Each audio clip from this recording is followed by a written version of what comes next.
9h02 et vous êtes toujours en direct sur TV Finance et Boursorama. Il est maintenant l'heure de prendre le pouls de la Bourse de Paris à son ouverture avec Eric Seban, trader et coach chez Perceval Finance. Bonjour Eric. Bonjour Nicolas. Alors à quoi est-ce qu'on peut s'attendre sur le CAC 40 ce matin Eric ? Toujours de l'hésitation sans doute. Nous sommes 150 points plus haut que mercredi dernier, dans une phase de reprise technique, très technique, beaucoup plus technique d'ailleurs que fondamentale. Je ne parie pas sur le fait que le marché monte parce que des convictions haussières sont à la manœuvre, mais plus parce que la spéculation, encore une fois, elle est prépondérante et après avoir eu la main sur la descente, eh bien maintenant on a des vendeurs à découvert qui sont mal sur la remontée, donc ça entretient le mouvement de hausse. C'est toujours la même chose que je vous décris depuis déjà maintenant des mois et des mois. Il n'y a pas d'intérêt acheteur pour le moment, en tout cas, pour le moment. Je ne peux pas vous dire si quelque chose va déclencher une accélération. Elle peut se produire sur le plan purement de chartiste et technique au-dessus de 5450. Mais pour le moment, en tout cas, le marché, après avoir quitté le range de 5240, 5540, l'a réintégré rapidement et il semblerait qu'il n'a pas très envie de quitter ce range. C'est celui dont on parle aussi plusieurs fois régulièrement, celui dans lequel le marché a évolué d'avril à octobre de l'année dernière. Donc pour le moment, pas d'intérêt directionnel particulier, pas de l'hésitation, principalement de l'hésitation, voire même par moments un peu de méfiance.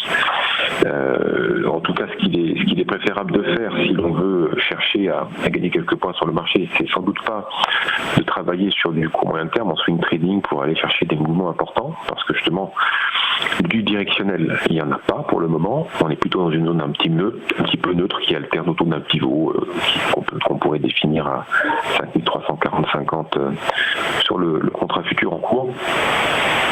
Mais c'est compliqué parce qu'on ne le dépasse pas vraiment sur le haut. D'où peut venir le relais ? Sur la même question. D'où peut-il venir ? Donc éventuellement, encore une fois, de contraintes techniques, mais certainement pas d'intérêts fondamentaux, pour le moment en tout cas, même s'il est vrai qu'on peut observer quelques actions dans les starting blocks. En tout cas, sur le plan de chartiste et technique, il pourrait y avoir quelque chose. Mais le problème, c'est que on pourrait aussi avoir beaucoup de faux départs. Il n'y a pas de... Le marché reste dans une phase un peu compliquée à travailler, à gérer, parce qu'il n'y a pas de scénario solide à imaginer. En fait, l'incertitude étant dominante, tout peut arriver à n'importe quel moment. Il n'y a pas de visibilité court moyen terme. Les gros acteurs, les gestions ne sont pas présents, donc n'entreviennent pas des volumes qui permettraient au marché de prendre une direction.